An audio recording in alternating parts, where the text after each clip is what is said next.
how you would even be capable of Yeah, I doing think I something am. like I think that. we kicked the fellas out of the boys' bathroom. We kicked the How transgender are you teaching going out of to do schools. that? We just enforced the law as it was before 2015. There It's was not a that law hard. prohibiting trans women to go into the women's bathroom or trans men going into the men's bathroom. Yeah, it's there in the term women's bathroom. That's a law. That's why men can't go in. That's a law. Yeah. Yes, there are all sorts of laws against public indecency, for one, against men going into women's sports leagues. There are all sorts of regulations against that, or at least there were until recently.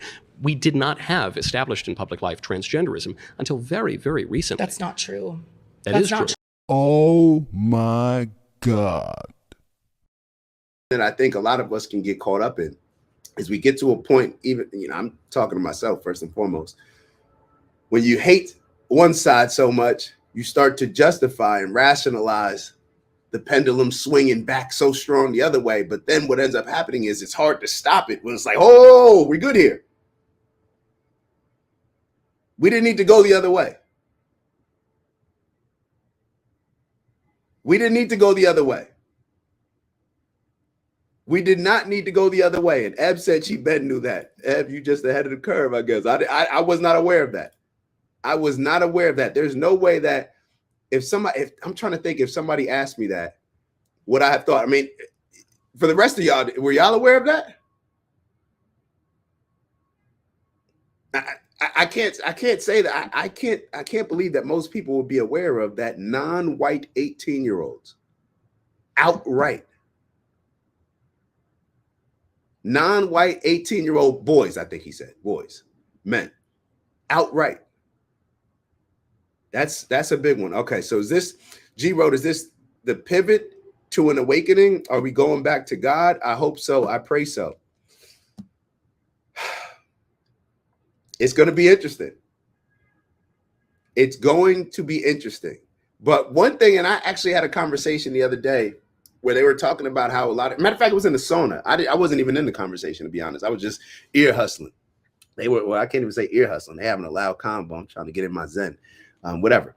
And they were talking about how a lot of these young kids, they're not into partying as much. Like, they're just into different things.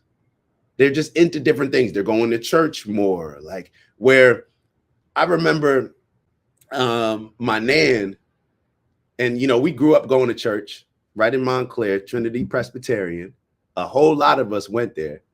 And I remember eventually, by the time, I think the last time I went to church was with my nan. I just surprised her I was probably like 25, maybe 30. A little younger than 30, whatever. And I went in there and I didn't see any men. I don't think I saw any men.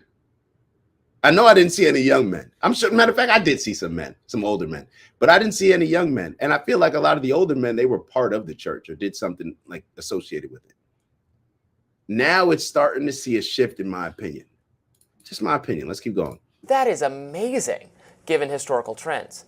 Young people, Shore notes, appear to be, quote, the most conservative generation that we've experienced maybe in 50 to 60 years. The reasons for this are not hard to grasp. First and foremost, Trump and his surrogates have become masterful communicators on Gen Z's preferred media platforms, podcasts, social media, and especially TikTok. When Trump arrived on the political scene a decade ago... And hold on, Ed. Hold on. Let's see what Eb wrote. So Eb said, LOL, they want to take it back to the God that told them to kill millions on the path to create Western culture. I guess that would be the pendulum swinging too far the other way. I guess that would be the pendulum swinging too far the other way. So I guess what do we do here? And matter of fact, let me kind of backtrack this. Let me backtrack this. I got a question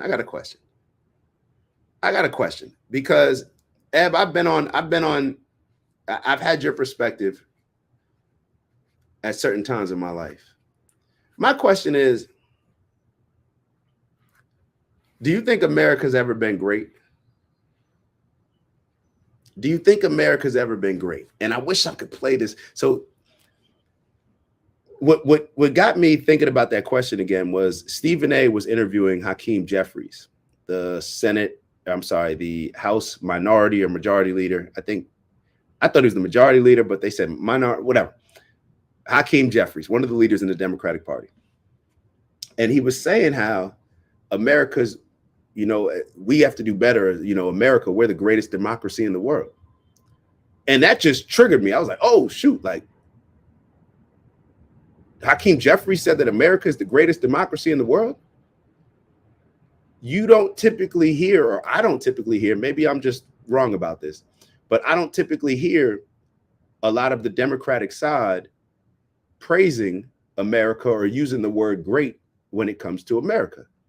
That was one of the biggest problems that I had. I'm being totally honest, when Trump was first starting to run and he was pushing this MAGA stuff. And I'm like, nah, America's never been great. Like, that's just racist. That's insensitive to black people. Like, when has America been great? And then I sat back and I thought about it. With Hakeem Jeffries saying that, and Eb, I still want your answer, but with Hakeem Jeffries saying that America is the greatest democracy in the world,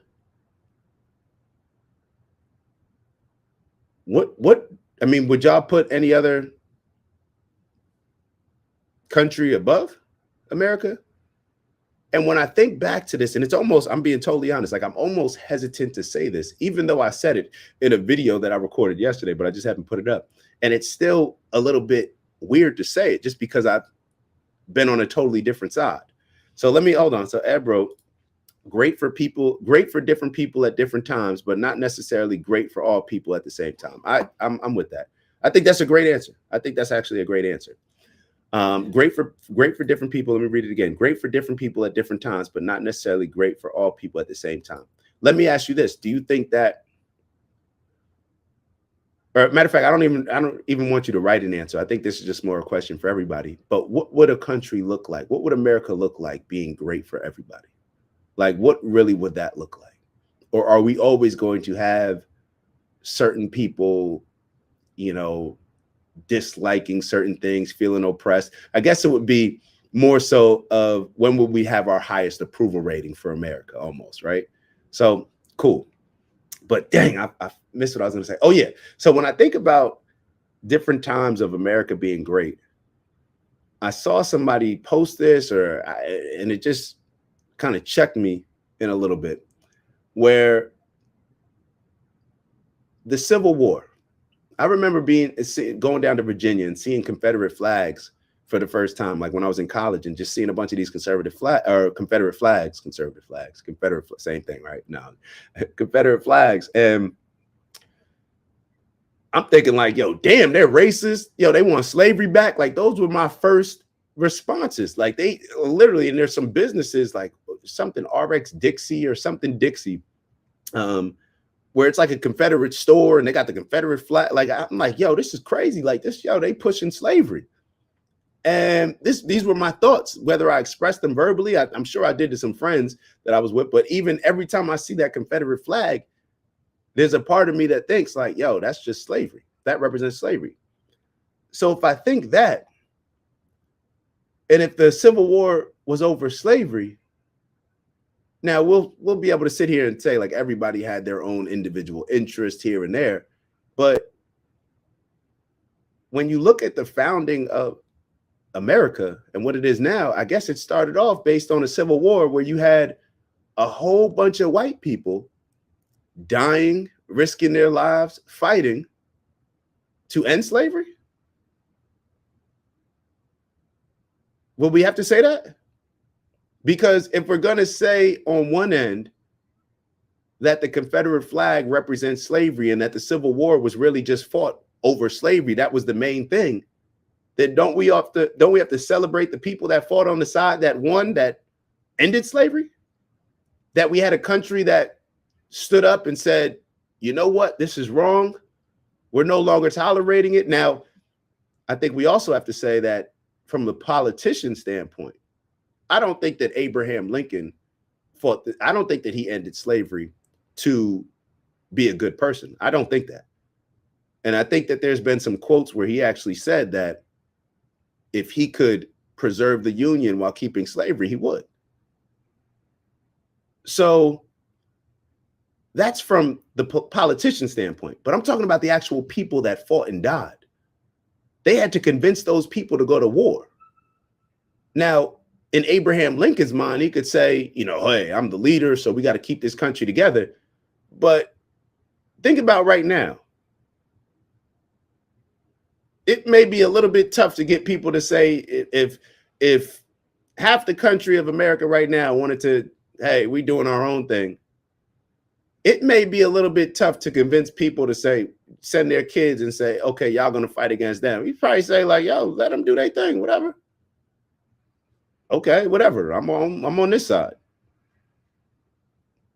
I'm not risking my life for that. People risk their life. So I'm just asking. I'm not trying to give extra pat on the backs that don't need to be there, but I'm just asking a question. I'm just asking a question. But like I said, I like Eb's answer. Ed wrote, no one has to be put down for others to succeed. Most people aren't unhealthy. People can afford to the basics and to survive from working full time, etc. No one has to be put down for others to succeed. I like that. Okay. Most people aren't unhealthy. Most people aren't unhealthy. People can afford. You said most people aren't unhealthy? People can afford to the basics and to survive from working full time. Yeah, I'm not sure that I'm reading it correctly. I think most people are definitely unhealthy right now. And maybe that's a good segue to get into the RFK talk that I think I have pulled up. But before that one, we got another clip. But let's look at a couple more seconds ago. He was a figure of cable news and of reality TV. Those are boomer broadcasting platforms. Thus, it's no surprise that older voters were his key contingent. The 2024 Trump campaign correctly surmised it would need to reach voters who reside outside retirement communities. The long-form podcast appearances would play to Trump's strengths, and moreover, the key podcasting personalities, Joe Rogan, Theo Vaughn. All right, let's move on. Let's move on to that next video because I want to make sure that we catch everything. But y'all get the point. So when we're talking about things becoming too radical and why people are now starting to push back. Okay. Eb's talking about what made America great. You asked. Okay, yeah. So what made America great again?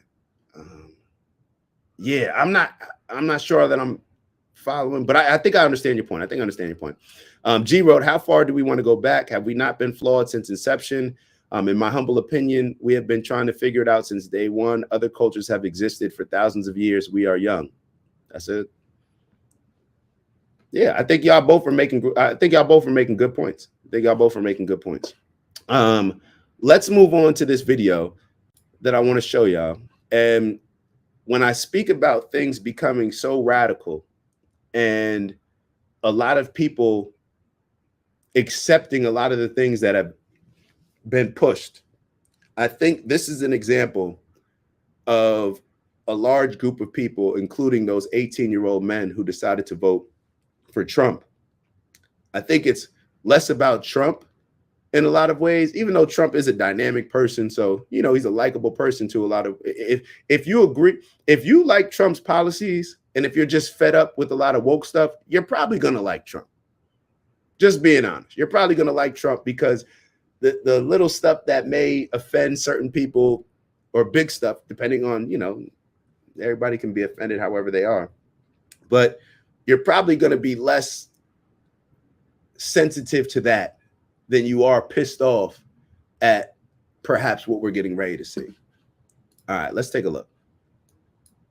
How are you going to get people to stop being trans? I think we're going to tell boys that they're not girls. So we're going to tell boys that they're not girls, and they're going to listen. Yeah, basically. Really? Yeah, that's what we've done for most of history. That happened to me, and I can promise you to God that I didn't listen. Yeah, well, because we live at a time that is affirming the transgender delusion. I don't want us to miss out on just the beginning of that. We've been talking about certain people that appease groups, go along with the get along, affirm, oh, you want to be you were born a boy, you want to be a girl? Cool, no problem. Michael Knowles mentioned, he said, yeah, we're just going to tell boys that they're boys and not girls. She said it didn't work for her. Well, I'm sure that when you live in a society or Gavin Newsom, California, that affirms and tells teachers, incentivizes teachers to not tell parents that their kids are identifying as a different gender or a different species, whatever it is nowadays. When you got drag queens coming into schools and all these different things, when you got tampons in boys' bathrooms, yeah, when you grow up in a type of society like that, it won't work when you simply just say, yeah, you're a boy, not a girl.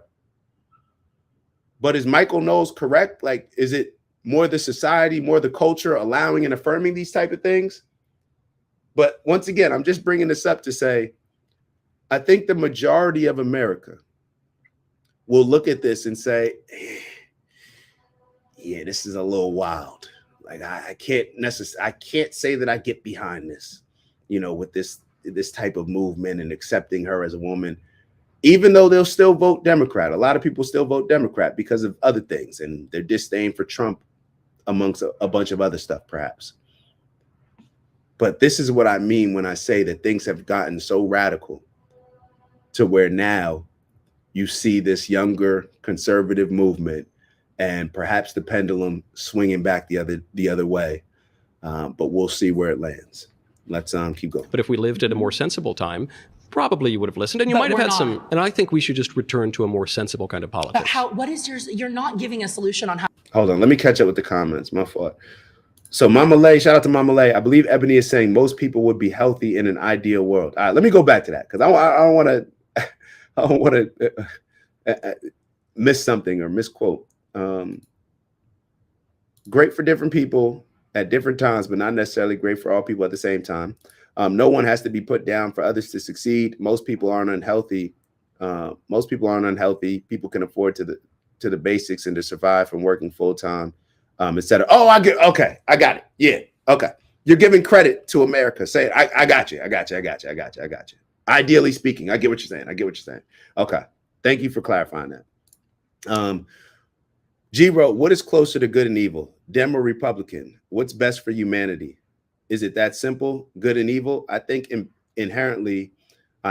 inherently are good and want good. I think so as well. I think that we all want good, but I think that you have certain leaders that leverage people's fears. They prey on people's insecurities and they leverage it like a George Soros to push whatever agenda they're trying to push, but by, how can I put it? Like a Joe Biden or a Gavin Newsom. I'm going to make the LGBTQ community my number one agenda. So I'll make them my number one agenda, even though I don't really align with that. Like, let's be real. Joe Biden is the same moderate Democrat that he's always been. So then when you have these more extreme ways of life being accepted, I'm thinking as I'm talking. But I think that people are inherently good, but a lot of these politicians, they will figure out how they can leverage a particular group to vote for them and to support them. So they'll do different things and accept different things in order to gain their vote, even though they don't necessarily believe in it. So what ends up happening is you gaslight people. You force them to be a victim, or you convince them to play the victim, to embrace this victimhood as if the world's against me. So then they naturally just push back, right? They'll naturally push back and lean into, no, I'm trans, I'm a woman. So it just becomes more and more radicalized on both sides. So let's keep going. Shout out to Shy in the building. And if we ask, what is the reason, if we boil it down, so what is the reason? Explain to me what the question is about, because I told you I'm all over the place. So a lot of times with the comments, I'm thinking about the comments, I'm responding to the questions. So is it power and money? And they are so addicted that it's never enough. Facts. Okay, we're aligned. All right, let's keep going. How you would even be capable of doing I think I am. like I think that. we kicked the fellas out of the boys' bathroom. We kicked the How transgender are you teaching going out of to do schools. that? We just enforced the law as it was before 2015. There was it's not a that law hard. prohibiting trans women to go into the women's bathroom or trans men going into the men's bathroom. Yeah, it's there in the term women's bathroom. That's a law. That's why men can't go in. That's a law. Yeah. Yes, there are all sorts of laws against public indecency, for one, against men going into women's sports leagues. There are all sorts of regulations against that, or at least there were until recently. We did not have established in public life transgenderism until very, very recently. That's not true. That is true. Y'all know what it is. It's Dak from the OG Network. Man, I just want to thank y'all. That's right, to thank y'all for all of your tremendous support over the years, whether you've been rocking with us from the beginning or maybe this is the first show that you're checking out on the network. We want to thank you nonetheless. And we have an ask, all right? We have a goal of reaching 20,000 subscribers by the end of March. That's right, 20K by the end of March. It's not a real goal unless you put a date on it. And with that, we need your help. So we ask that if you are enjoying the content that you like, subscribe if you haven't already. And if you're feeling real generous, maybe share with some friends and family. All right, I'll let y'all go. And once again, thank you for your continued support. And we look forward to growing with y'all. See y'all soon. Ew. What about the two-spirited people? What is the two-spirited people? In the indigenous community, they are, I don't want to get into semantics, but I know that the fact is that there has always been trans people. Do you know where the phrase two-spirited came from? I don't. It came from the third annual Intertribal Native American First Nations Gay and Lesbian Americans Conference in 1990. And the woman who coined that term... I just don't think that that's true. It's true. The woman who coined that term admitted... Hold on. Let me just finish my point on this. The woman who coined that term, Maya Laramie, admitted somewhat recently that the term two-spirit came to her in a dream in 1990. Now, the Ojibwe Nation actually has translated this term. It's the Nij Mani Duwag, but they translated it from the English in 1990. How you're capable of eradicating an entire percentage of people by setting laws, because people are I think you're choosing not to hear what I'm saying, because I'm saying we don't want to eradicate any people. We want to eradicate in the prompt? But the other word is transgenderism, which is an ideology, not a group of people. I am a transgender person. You can't just You are a skip over confused that person, but I'm you're not. Babe. I'm so secure in myself, and there's other women in this room that are also trans, have been trans for 20 plus years, 7 years, babe, that know exactly what they're doing. You're confused because it's not possible for a man to become a woman. How are you capable of looking at somebody without knowing their bodily autonomy, knowing anything that's going on with their medical history, anything? Because I know nothing I know the about basics of human nature. You know nothing about me. I know. Nah, don't apologize for anything, G. Stand on it, bro. That's what we're talking about, bro. That's what we're talking about.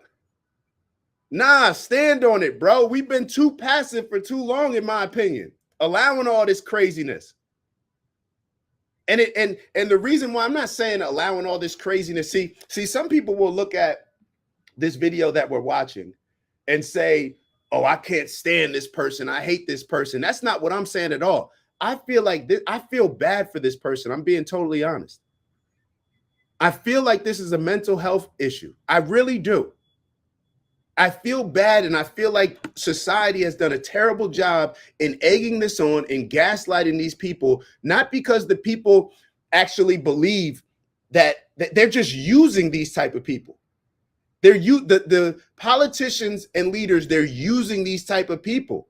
So now they have kids growing up confused, kids growing up feeling like they're girls, even though they're born boys.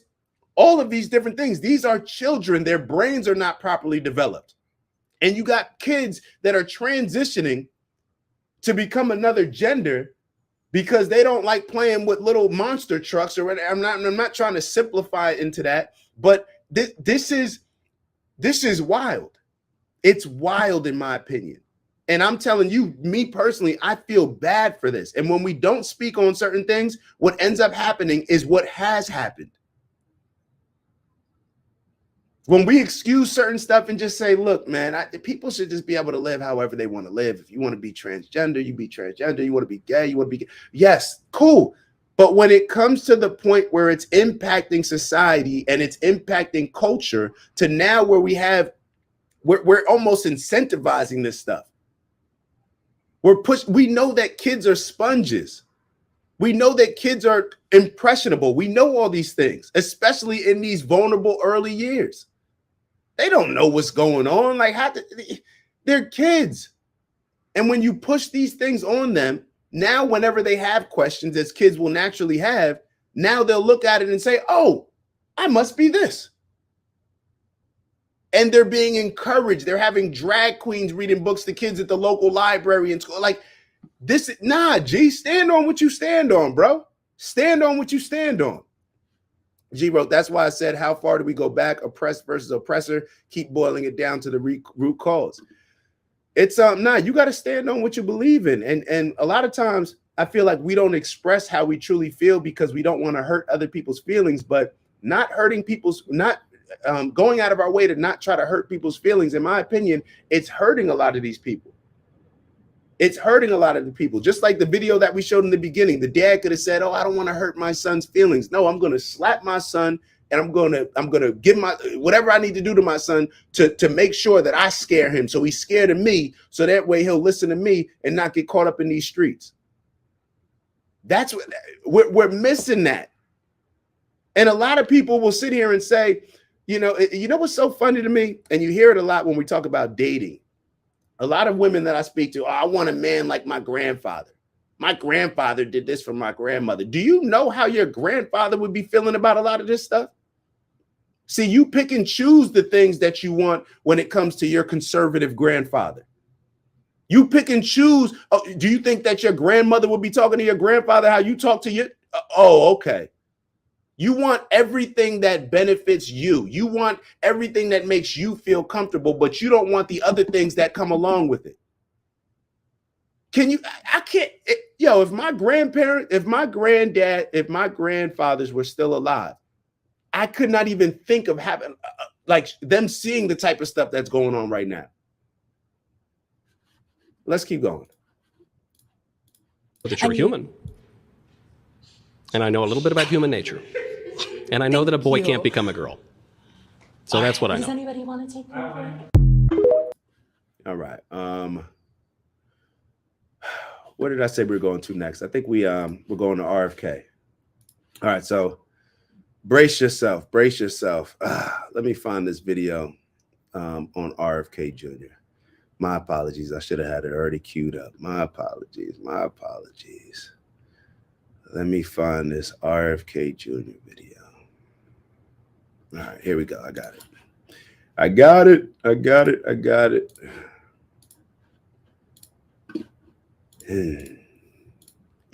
It would be nice to live in a world where everybody can just be free being themselves. I think the problem is it's the pendulum swings.